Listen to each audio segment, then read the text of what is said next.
গল্পটা 1 মিনিট শুনুন, আপনিও কান্না করে দেবেন।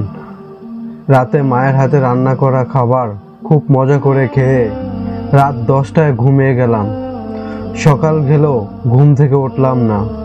আবারও ঘুমাবো বলে মা ডাকলো না। দুপুর হয়ে গেল, ঘুম থেকে উঠলাম না। এবার মা অনেক ডাকলো, আমিও উঠলাম না। মা চলে গেল, একটু পর আবার আসলো। এবার অনেক ডাকার পরেও উঠলাম না। হঠাৎ মা অনেক বকলো আমাকে, তাও উঠলাম না। এবার মা একটা থাপ্পড় দিল, তাও উঠলাম না। এবার মা হাত ধরে টান দিল, কিন্তু আমার হাত পুরো শরীর নিয়ে নড়ে উঠলো। শরীর আমার পাথরের মতো শক্ত হয়ে গেছে। মা কিছু না বলেই চুপ করে রুম থেকে বেরিয়ে বাবাকে ডেকে নিয়ে আসলো, কিন্তু বাবা অনেক ডাকার পরেও আমি উঠলাম না। এবার বাবার চোখে জল ফেলে বলছে, উঠে আয়, তোকে আর কোনো দিন কিছু বলবো না। যেমন করে থাকতে চাস থাক, তাও উঠে আয়। তোকে আজকেই ল্যাপটপ কিনে দেব। আমি অবাক হয়ে দেখছি বাবা এত করুণা করেও কোনোদিন আমাকে বলে না, অথচ আজ বলছে। আমি উঠে আসতে চাচ্ছি, কিন্তু কিছুতে উঠতে পারছি না। এদিকে বাবা নানা রকম লোভ দেখিয়ে বলছে উঠে আসতে। একটু পর আমার বাড়িতে অনেক মানুষ চলে আসলো। ওদিকে মা কাঁদছে, কেউ মাকে সান্ত্বনা দিচ্ছে, কেউ বা বাবাকে, কেউ ভাইকে ও বোনকে নানা কথা বলে বোঝাচ্ছে। একটু পরে কয়েকজন এসে আমাকে খুব যত্ন করে বিছানা থেকে নামিয়ে লোহার শক্ত খাটিতে শুয়ে দিল। আমি কাঁদছি আর বলছি, আমার পিঠে খুব ব্যথা লাগছে, নামাও এখান থেকে। কেউ আমার কথা শুনছে না।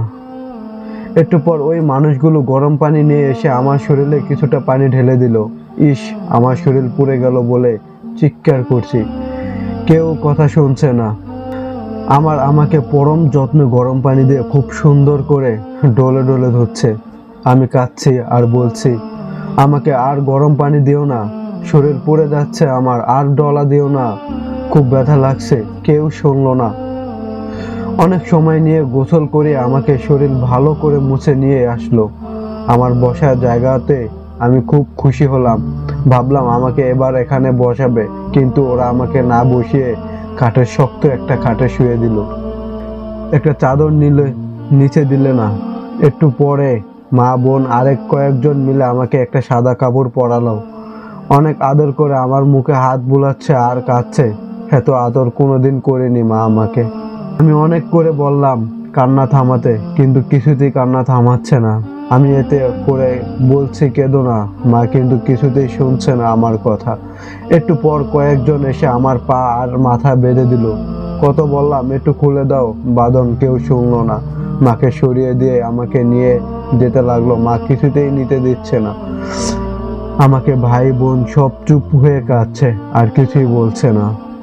কত করে বলছি ডিস্টার্ব করিস না আমাকে, একজনও শুনলো না, কেঁদেই চলছে। একটু বেশি ঘুমালে বাবা বকা দিত, কিন্তু এখন বাবা চুপ করে দাঁড়িয়ে চোখের পানি মুছতেছে। একটা বকা দিল না আমাকে। মাকে জোর করে সরিয়ে দিয়ে কয়েকজন আমাকে নিয়ে অনেক মানুষের সামনে শুয়ে দিল একটা ছায়ায়। তারপরেই জানাজা পড়ালো।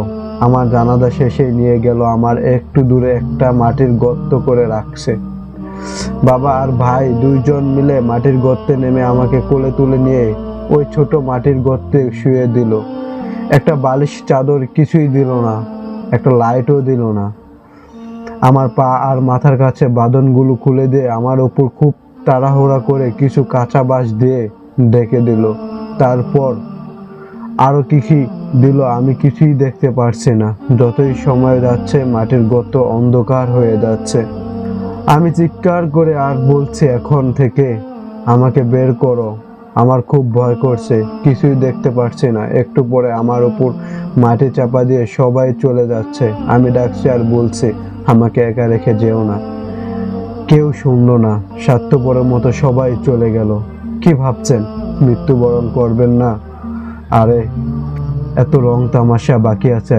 আল্লাহ তাআলা আমাদের সকালে ঈমান সহি মৃত্যু দান করুক, আল্লাহুম্মা আমিন, এবং কি সবাইকে বুঝার তৌফিক দান করুক, আমিন।